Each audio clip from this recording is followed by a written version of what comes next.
मोक्षमार्गस्य नेतारं पितारं कर्मभोक्तां ज्ञातारं विश्वतत्त्वानां वन्दे तद्गुणलब्धे। तत्वार सूत्र पे हमारी चर्चा आज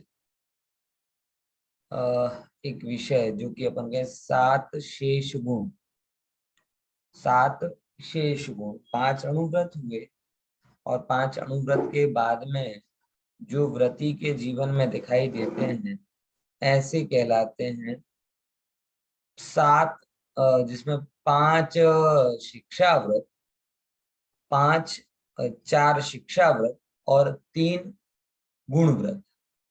इन 4 शिक्षा व्रत और 3 गुण व्रतों पर चर्चा अपने को आज शुरू करनी है। ठीक है, थोड़ा विषय पर आते हैं। और जैसे कि कल हमने समझा था कि ज्ञानी जीव के हृदय में क्या क्या भाव होते हैं। तो ज्ञानी जीव शल्य रहित होता है, उसके अंदर में किसी भी प्रकार की शल्य नहीं होती, निशल्य होता है और घर में रहते हुए भी वो विरक्त होता है। घर में रहते हुए भी विरक्त होने वाला व्रती, और वहां पर भी घर में 2 मुख्य अर्थ लेने, कौन कौन से? भाव व्रत, भाव घर, कि बाहर में घर का त्यागी हो जाए लेकिन अंदर में गृहस्थी के भाव पड़े हुए हों तो व्रती नहीं। कौन व्रती है?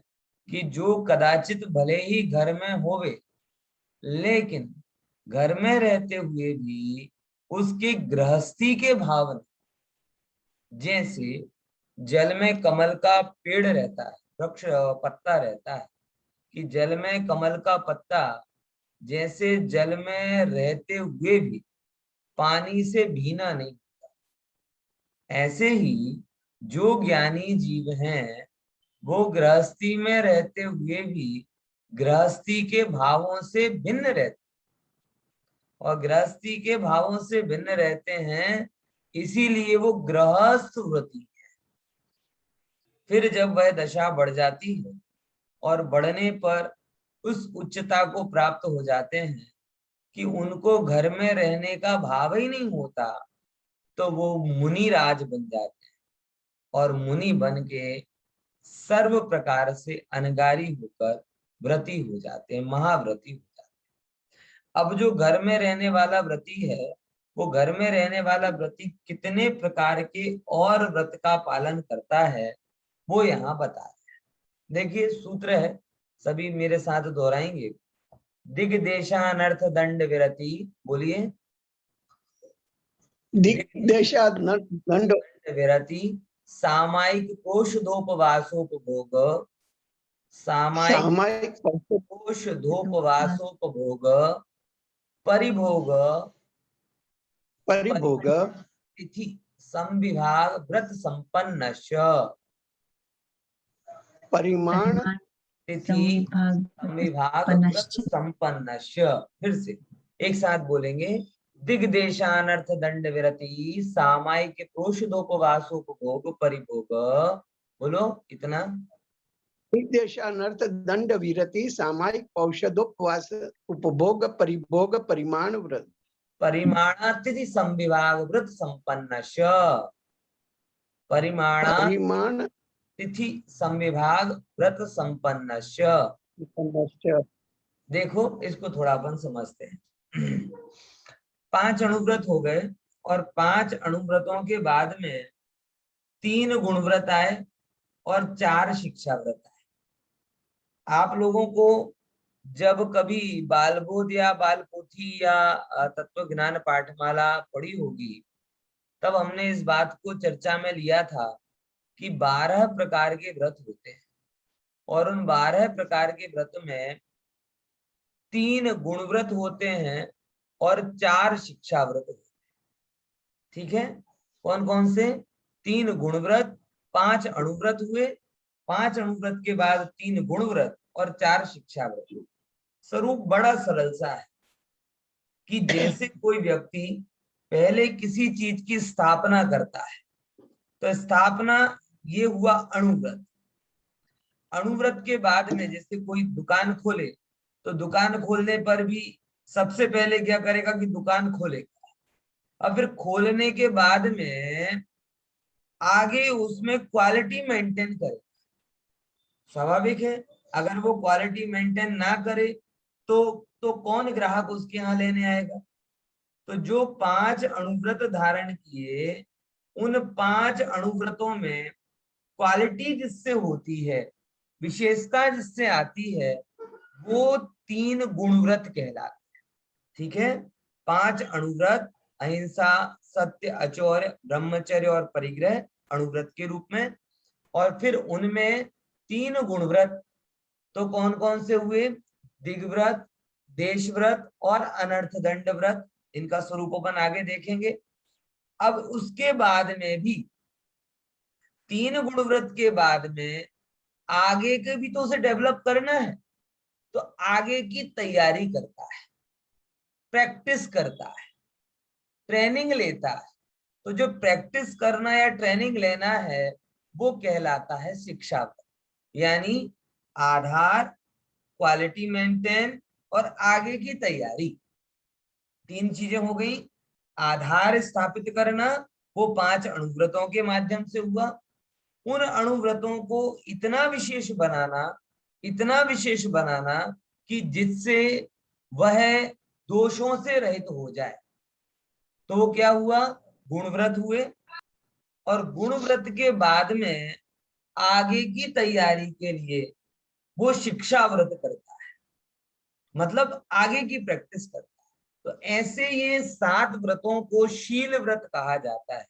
5 व्रत हैं और बाकी 7 जो हैं वो शील व्रत है। तो टोटल 12 व्रत, 5 अणुव्रत और 7 शील व्रत।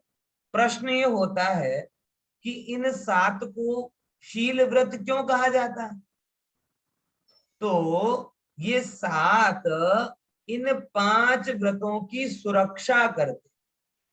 जैसे कोई व्यक्ति शीलवान हो तो वह पापों से अपने आप को सुरक्षित रखता है, विषयों से अपने आप को सुरक्षित रखता है। वैसे ही जो जीव इन 7 व्रतों को धारण करता है, वह अपने 5 व्रतों को सुरक्षित रखता है। इसीलिए इनको शील व्रत कहा जाता है। ठीक है ना।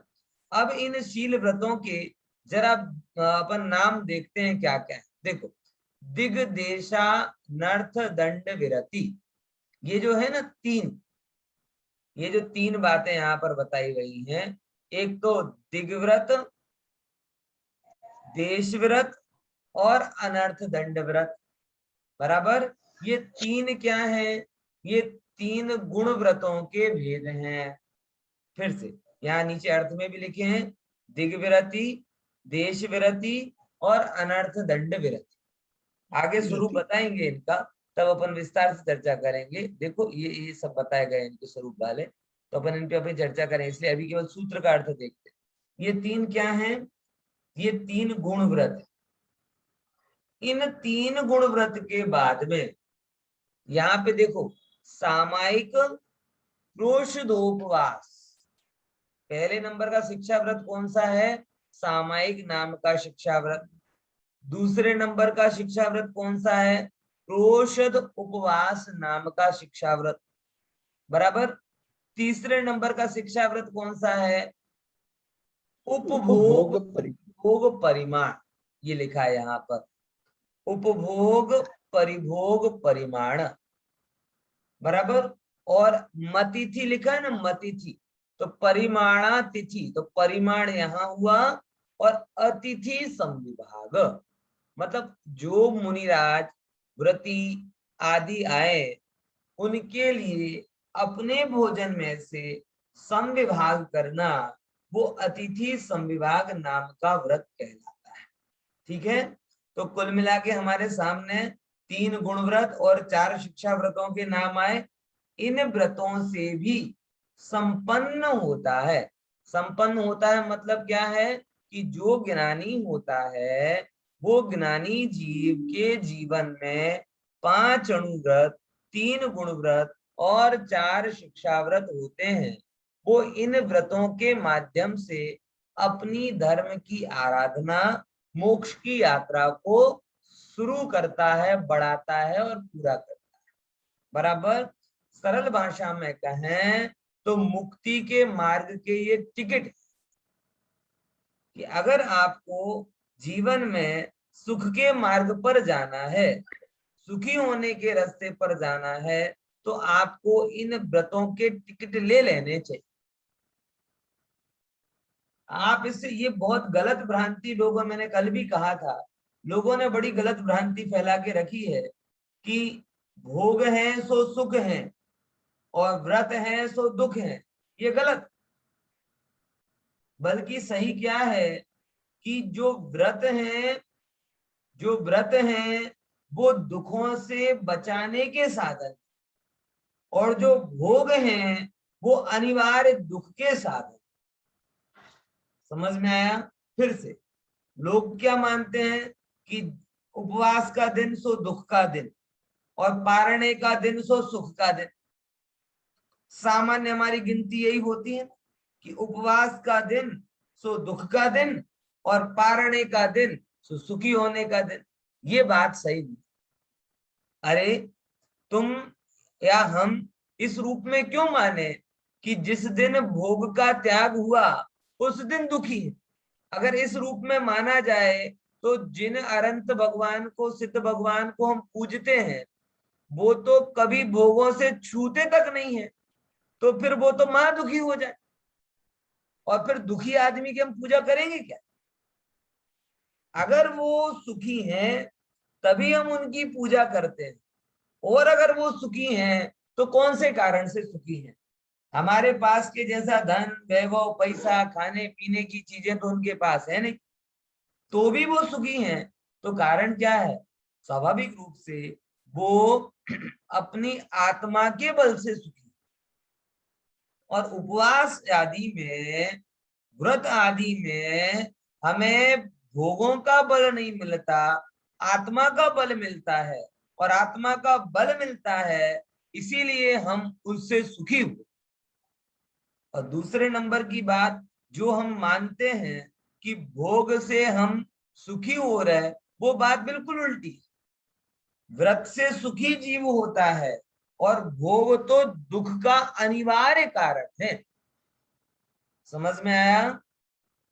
भोग से जीव नियम से दुखी होता है। क्यों? क्योंकि उनके संग्रह में इच्छा, भोगने में आकुलता और नष्ट होने पर वेदना होती है। फिर से क्या बोला? फिर से समझना कि भोगों से जीव दुखी क्यों होता है? क्योंकि उनके संग्रह में आकुलता, उनके संग्रह में क्या हो रही है? आकुलता, इच्छा। उनके उनके संग्रह में होती इच्छा, भोगने में आकुलता और नष्ट होने पर वेदना। कौन कौन सी 3 चीजें बोली? संग्रह में इच्छा रूपी दुख, भोगने में आकुलता रूपी दुख, और नष्ट होने में वेदना रूपी दुख होता है। इसी कारण से ये जो भोग आदि की वृत्ति है वो नियम से दुखी करने वाली होती है। तो हमें पुनः पुनः अपने जीवन को इस रूप में समझना चाहिए कि कैसे हम जीवन को जी। ठीक है ना? देखो अब क्या कहते हैं, गृहस्थ के व्रतों के प्रकार कितने प्रकार के बताते हैं। देखो 5 अणुव्रत मूल व्रत हैं। इनकी डेफिनेशन में क्या लिया? 5 पापों का आंशिक रूप से त्याग। अणुव्रत की क्या परिभाषा आई? 5 पापों का आंशिक रूप से त्याग।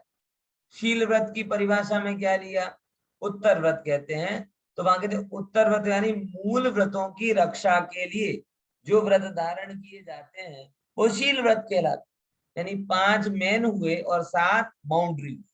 ठीक है? फिर से 5 कौन से व्रत हुए? मुख्य व्रत। और 7 कैसे हुए? बाउंड्री। तो पहले तो आधार बन जाएगा और फिर उस बाउंड्री से उसकी सुरक्षा हो जाएगी। बराबर ना? तो देखो आगे क्या कहते हैं बात। अब आगे कहते हैं यहाँ पे 7 शील व्रत होते हैं। फिर 12 प्रकार के व्रत को और खुलासा करते हैं, वो समझो। 5 पापों का एक देश त्याग, वो अणुव्रत, ठीक है। गुण व्रत क्या कहलाते हैं?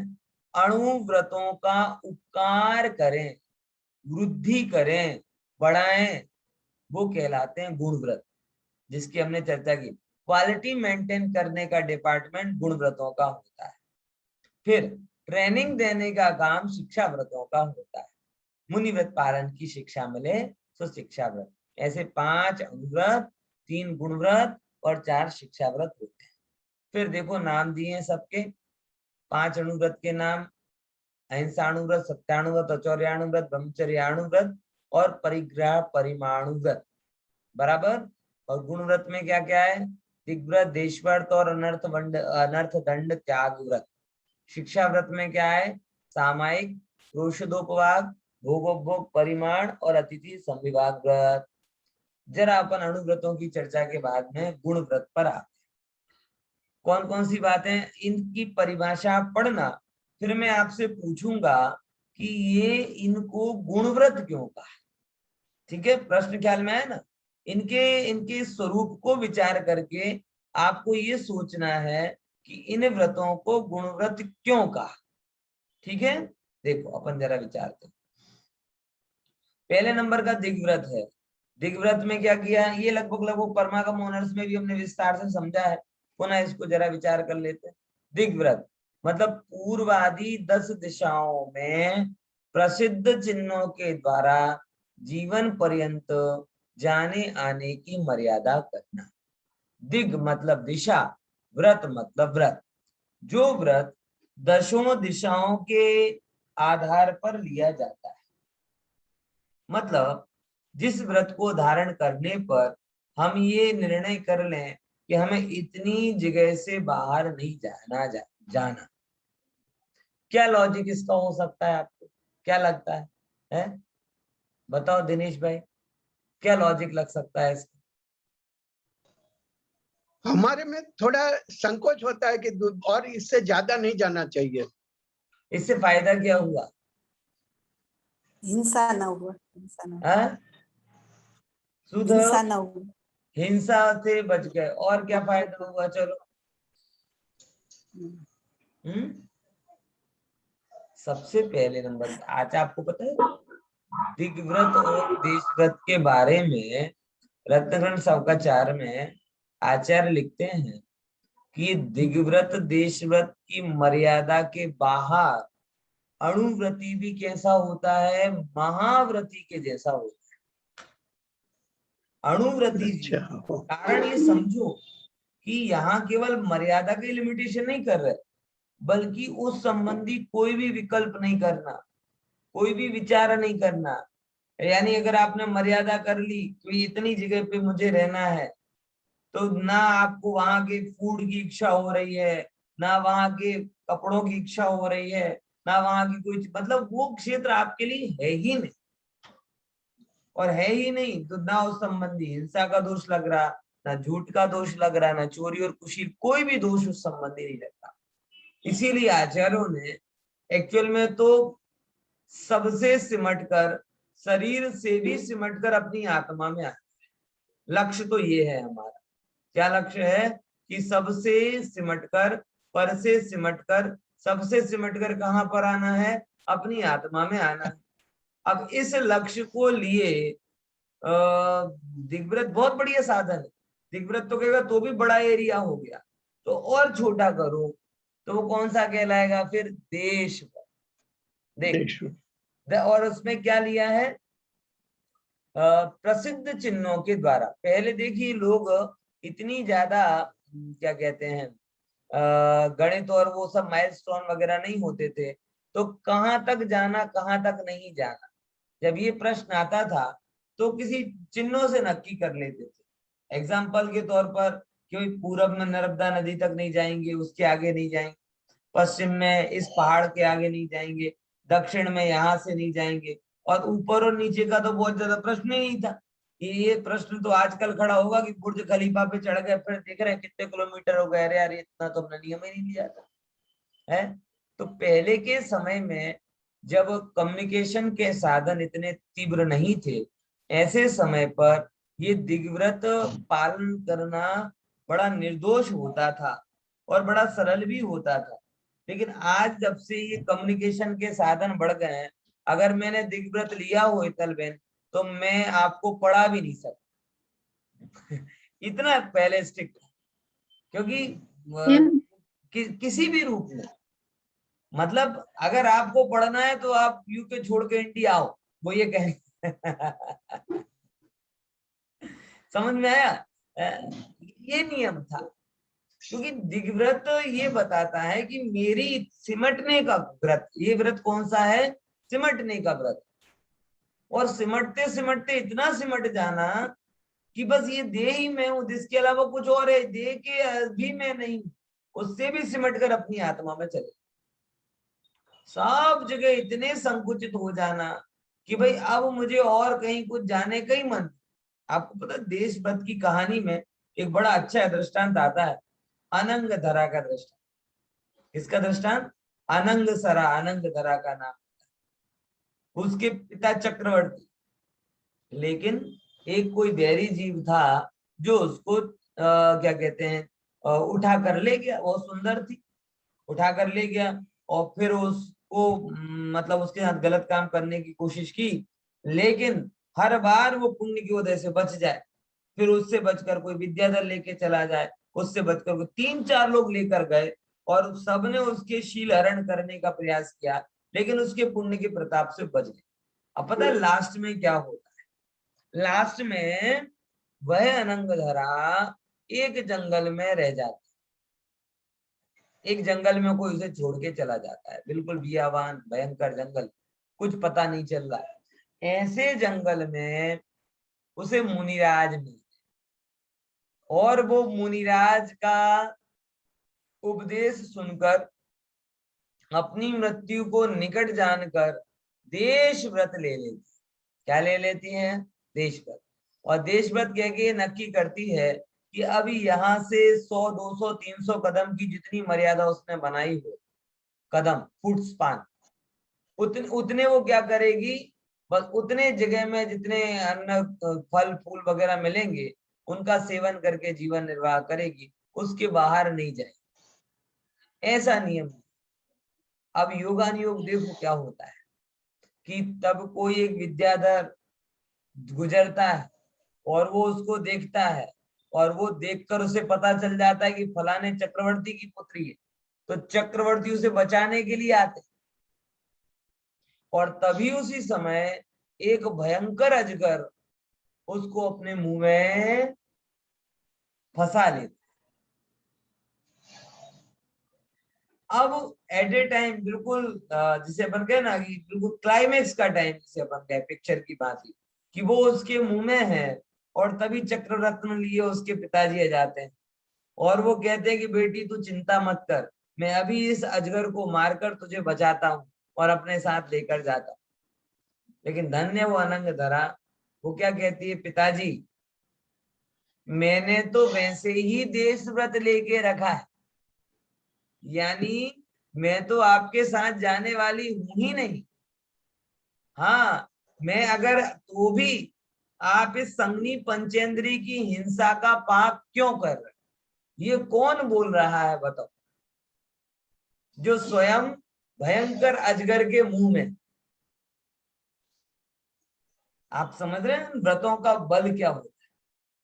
अपन लोगों तो क्या कहते हैं, कोई भी छोटी सी बीमारी आए ना तो ऐसे घबरा जाते हैं कि कैसे भी करके डॉक्टर साहब बचा लो, मेरा वैभव ले लो, ये कर लो, भक्ष दवाई हो, अभक्ष दवाई हो, ये हो वो कुछ भी हो, मुझे बचा लो, मुझे बचा लो, मुझे बचा लो। समझ में आया है? और वो मृत्यु के मुंह में, भयंकर अजगर के मुंह में भी बोल रही है कि आप संगी पंचेंद्री की हिंसा का पाप क्यों करते? मैं तो वैसे ही जाने वाली नहीं। अरे थोड़े इमोशनल हो जाती कि पिताजी इतने दिनों बाद मिले, लेकिन ऐसे टाइम पर मिले जब मैं मौत के मुंह में है, पर थोड़े टाइम तो बैठो, बतिया लो, बातें कर लो, फिर तो मैं मरने वाली ही हूँ, है, आखिरी बार देख लो ये। अरे कहाँ की बात, उसने तो अपने आप को मृत ही मान लिया, ये समझ लो। दिग्व्रत ऐसा व्रत है कि मतलब इस सीमा के बाहर तो मैं मृत हूं, ये सारा जगत मेरे लिए मर गया है, मैं सारे जगत के लिए मर, इस जगत के बाहर, इस सीमा रेखा के बाहर की कोई भी चीज के साथ में मेरा कोई संबंध नहीं और किसी का मेरे से कोई संबंध नहीं, ऐसी पवित्र भावना इस दिग्व्रत में है। तो जब मैं आपके लिए हूं ही नहीं, आप मेरे लिए हैं ही नहीं, तो मैं पढ़ाऊंगा क्यों? समझ आया कि नहीं है? इसीलिए दिग्व्रत आज के समय बड़ा कठिन है, क्योंकि आज बड़ा जमाना कम्युनिकेशन का फास्ट हो गया। पहले तो बेटा अमेरिका में है, तो मतलब अमेरिका क्या, बहुत दूर की बात करें, हम जब जयपुर में पढ़ते थे, वो लैंडलाइन फोन का जमाना था, तो सप्ताह में 15 दिन में एक बार घर से फोन आता था, केम छो, बजामा छो। एसटीडी पे जब जाके बातें करते थे, तो कितनी देर बातें आप कर पाओ? बाकी आज के जैसा थोड़ी होता कि दिन में 4 बार फोन कर रहे हैं, कि निकल गए, हाँ निकल गए, ठीक है, पहुंच गए, हाँ पहुंच गए, ठीक है। समझे कि नहीं समझे? तो अभी तो हर जगह व्यक्ति हर जगह कनेक्टेड है, लेकिन वही कनेक्शन है ना, वो कनेक्शन का इतना ज्यादा ओवरलोड हो गया है कि अपना कनेक्शन अपने से ही नहीं हो पा रहा। स्वाभाविक है, एक डिवाइस से ज्यादा चलाओगे तो स्पीड कहाँ से आएगी?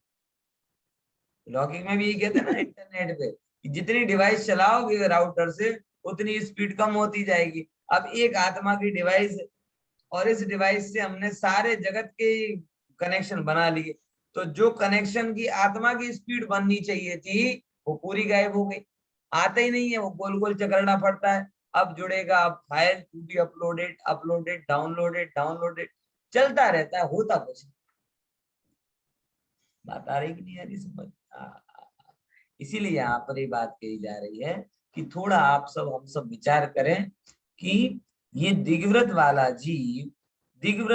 जीव अपने से बहुत गहरा कनेक्शन करना चाहिए, इसीलिए इसे गुणवत्ता वाला कहा, अपने से उसे गहरा कनेक्शन करना चाहता है। तो वो चाहता तो यह है कि बाकी सबसे मैं डिस्कनेक्ट हो जाऊं, लेकिन प्रैक्टिकली ये पॉसिबल नहीं होता। इसीलिए एक लिमिटेड लोग जो उसके जीवन और जीवन निर्वाह से जुड़े हुए हैं, तो उनके साथ में कनेक्शन रखता है, और ये मानता है बाकी और कोई मेरा संबंधी नहीं है, इसलिए सबके साथ में पावर कट। बोलो दिनेश।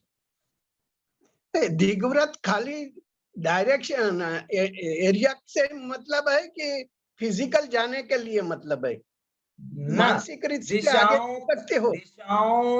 दिशाओं के आधार से फिजिकली और मेंटली, इमोशनली, रिसोर्सफुली, किसी भी रूप में कोई भी प्रकार का अच्छा। कनेक्शन उसे नहीं चाहिए।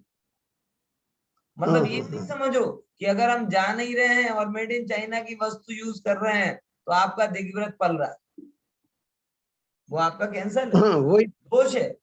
अरे देशभक्त के दोषों में तो क्या कि अगर आपने, आपकी मर्यादा के बाहर अगर कोई खड़ा है, देशभक्त में तो लिमिटेड में शेरी की मर्यादा हो गई, अब आप शेरी में इस तरफ खड़े हैं और वो दूसरी तरफ दूसरा है, और आपने उसको बोल दिया इधर आओ, तुम जरा मर्यादा में और टावर में आओ, तो हम तुमसे बात कर लेंगे, ऐसे करके इशारा करके बुलाए ना, उसे भी दोष का। और देख नहीं रहा तो उसमें बोला प्रेस प्रयोग, पत्थर फेंक रहा। अब आज के समय मिस कॉल करना, के साथ शास्त्रकार ने क्या दोष बताया? पृष्ठ प्रयोग, मतलब कुछ फेंक कर, कंकर बंकर फेंक कर उसका ध्यान आकर्षित करना। आज के समय में तो हम कंकर बंकर नहीं फेंकते, हम सीधे क्या करते हैं, कॉल करते हैं, तो वो दोष है। उसकी वस्तु को लेना, वहां वस्तु, ये सब दोष के अंतर्गत है, क्योंकि ये व्रत की भावना के विरुद्ध है। व्रत की भावना समझो बड़ी ऊंची भावना है, फिर से बोल रहा हूं उस भावना को, कि दिग्व्रत लेने वाले जीव के अंदर की तो ये इच्छा होती है कि मैं सबसे कनेक्शन कट करके अनंत काल आत्मा में ही विराजमान हो जाऊं, ठीक है। लेकिन व्यवहारिक रूप में ऐसा पॉसिबल नहीं होता जानता, इसीलिए वो क्या करता है कि चलो जितनी जरूरत है उतनी जगह के लोग और उनकी वस्तुओं के संपर्क रखूंगा, बाकी और किसी के साथ कोई संपर्क नहीं। और एक्चुअल में जो ग्लोबली कनेक्शन है, ये तो मनुष्य की इच्छा का विस्तार है। फिर से जो हमने ग्लोबली कनेक्ट किया है हर चीज को, ग्लोबलाइजेशन है, वो तो हमारी इच्छा का विस्तार है। इनफैक्ट अनादि जब से सभ्यता का विकास हुआ, जो जिस जगह रहता है उस जगह का ही खान पान करता है, उस जगह पे जो वेशभूषा चलती है वही कपड़े पहनता है, उस जगह की रीति रिवाजों का पालन करता है, और उन्हें कोई कोई समस्या नहीं थी। और आज भी पशुओं को कोई बहुत ज्यादा समस्या नहीं। वो कभी पशु होते ना, पशु, वो कभी मैक्सिकन घास की डिमांड नहीं करते। कबूतर होगा, वो कहते चाइनीज नूडल्स की डिमांड नहीं करता। उसे उसके परिवेश में जो मिलता है उसको ही खाता पीता है। यानी कुदरती रीति ये है कि जो व्यक्ति जो कर्मोदय के अनुसार जिस क्षेत्र में जहां जन्म लेता है, वहीं की वेशभूषा, वहीं का आचार विचार, वहीं की संस्कृति, वहीं के खान पान को पालन करता है। लेकिन हमारा मन और तो पहले से पूरी दुनिया अनंतानुबंधी वाला था, तो पहले साधन नहीं थे, और अब क्या हो गया, साधन हो गए। तो जो पहले भड़ास निकाल नहीं पाते थे, उभर को जे अपना अंदर में छे कि बधु जोई लऊं, बधु खाई लऊं, बधु वापरी लऊं, એ पहले उभर को નીકળતો નહોતો। હવે શું થઈ ગયો છે, કમ્યુનિકેશન ને લીધે ફાસ્ટ થઈ ગયો છે। તો અમદાવાદમાં બેઠા હોય તો દુબઈના ખજૂર ખાઈ લો, અમદાવાદમાં બેસેલા હોય તોય તમે લંડનની લંડન આઈ જોઈ લો, ત્યાંની વસ્તુ વાપરી લો। તો હવે ઈચ્છા તો પહેલા પણ હતી, પણ ત્યારે સાધન। હવે ઈચ્છાની સાથે સાથે શું મળી ગયા, સાધન મળી ગયા, એટલે આ દિગ્વ્રત અઘરો થઈ। પણ આ કુદરતી નથી, આ ઈચ્છાને લીધે બનેલી ઊભી કરેલી વ્યવસ્થા છે। જો તમે તમારા જીવનમાં ઈચ્છા વાળો પોર્શન કાઢી નાખો તો જે જગ્યા તમે છો એના સંસાધનો તમારા જીવન નિર્વાહ માટે પૂરતા છે કે નહીં, બોલો। ફરીથી હું શું કહું છું, તમને કોઈ જરૂરી નથી कि તમે રાજસ્થાનના હો તો તમે સાઉથ ઇન્ડિયાનો ભોજન કરો, તમે ઇન્ડિયાના છો તો તમે ચાઇનીઝ ભોજન કરો, કઈ એ તમારા જીવન માટે જરૂરી નથી। ઈચ્છા માટે તો પછી તમે જે કરો એ ઓછો છે। સમજ્યા કે નહીં સમજ્યા? ફરીથી, જીવન માટે જરૂરી નથી, ઈચ્છા માટે તો જે કરો એ જ ઓછો છે। હવે હું એક જગ્યાએ शादी में गया, मैं अभी कुछ दिन पहले की बात है, तो बाप रे अलग अलग एरिया वाइज कुजीन्स लगे। क्या बोलते हैं, कुजीन बोलते क्या बोलते हैं ना, बोले बस आप वो चाइनीज जोन, फिर जाओ तो मैक्सिकन जोन, फिर जाओ तो इटालियन जोन है। मैं कितने जोन बना दिए। फिर इंडिया में 3-4 प्रकार के zone, Punjabi zone, south Indian zone, fast food का जोन, मैंने इतने सारे जोन है। अब व्यक्ति इतना इतना भी खाए ना तो उसका पेट भर जाए। ये किसके लिए, ये इच्छा के लिए है कि आवश्यकता के लिए? इच्छा के लिए। तो जो ग्लोबलाइजेशन है, ये ग्लोबलाइजेशन बेसिकली आवश्यकता के लिए नहीं है, इच्छा के लिए। और दिग्व्रत इसके विरुद्ध, इसके विरुद्ध मतलब इच्छा के कारण तुम संसार में फैल रहे हो, तो इच्छा का अभाव करो। और इच्छा के अभाव तुम जीवन के एंगल से देखोगे तो जो कुछ तुम्हारे आसपास है वो पर्याप्त। कुदरत की व्यवस्था ऐसी है। और अभी 10-50 साल पहले तक, पहले के 1000 साल से, हजारों साल से लोग ऐसे ही जीते आ रहे थे। जो जिस जगह रहता था वहीं पे उसी रूप में बढ़ता, विकसित होता और बढ़ता था।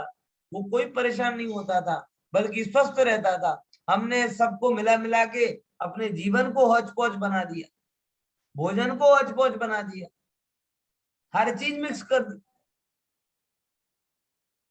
समझ में आया? तो दिग्व्रत कहता है। हाँ बोलो हितल बेन। દેશવ્રત પછી નાનો મોટો થાય, એકવાર લઈ લીધો પછી हाँ, दिग्व्रत नानो मोटो ना थाय, पर देशव्रत नानो मोटो थाय। દેશવ્રત થાય, देशव्रत थाय ज, देशव्रत परमानेंट નથી હોતો, ધ્યાન રાખજો। दिग्व्रत परमानेंट હોય છે, જેમ કે હું આ મરણ પર્યંત નો લઉં, જેમ કે હું નિયમ લઉં કે ભાઈ આટલી જગ્યાથી બહાર હું નહીં જઈશ, તો આ નિયમ નાનો થઈ શકે પણ મોટો નહીં થાય, અને એ લાઈફ લોંગ હોય છે. પણ દેશવ્રત તો હજી ફોકસ કરવું છે. એટલે મને આજે 10 દિવસ પર્યુષણ ના ચાલે છે, તો 10 દિવસ હું મારા ઘર, દુકાન, મંદિર સિવાય 3 જગ્યા સિવાય ચોથી જગ્યા નહીં જઈશ. આજે અષ્ટમી નો દિવસ છે, હું ઘરથી બહાર નહીં જઈશ. આજે ચતુર્દશી નો દિવસ છે, બરાબર, આજ શરદ પૂર્ણિમા દિવસ છે, હું રોડ ઉપર રખડવા નહીં જઈશ. ઘણા લોકો ને શરદ પૂર્ણિમા ના દિવસે ક્યાં જાય?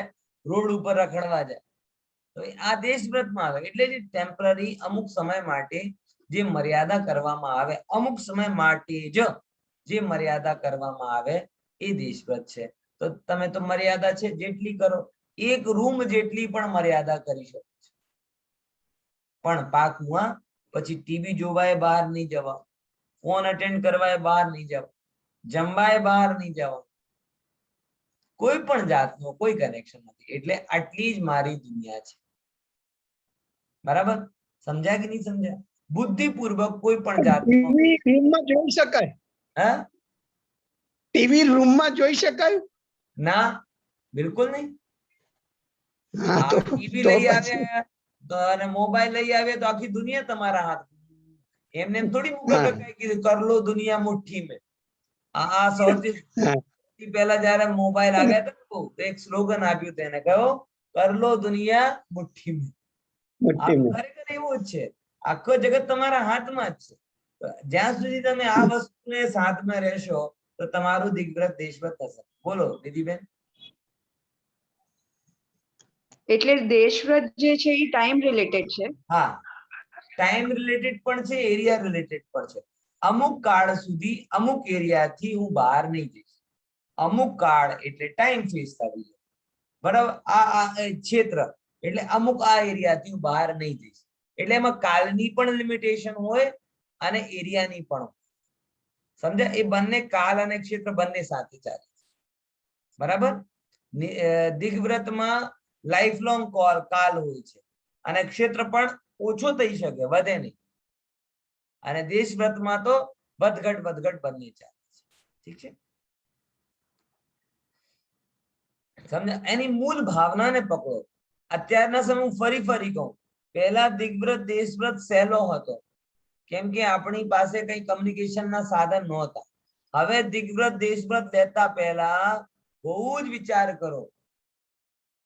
વસ્તુ તમે ક્યાંની વાપરો છો, ખરેખર અત્યારે તો બહુ અઘરું છે. તમને ખબર જ નથી પડતી તમે ક્યાંની વસ્તુ ખાઓ છો.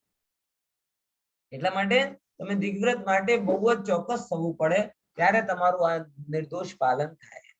ઠીક છે?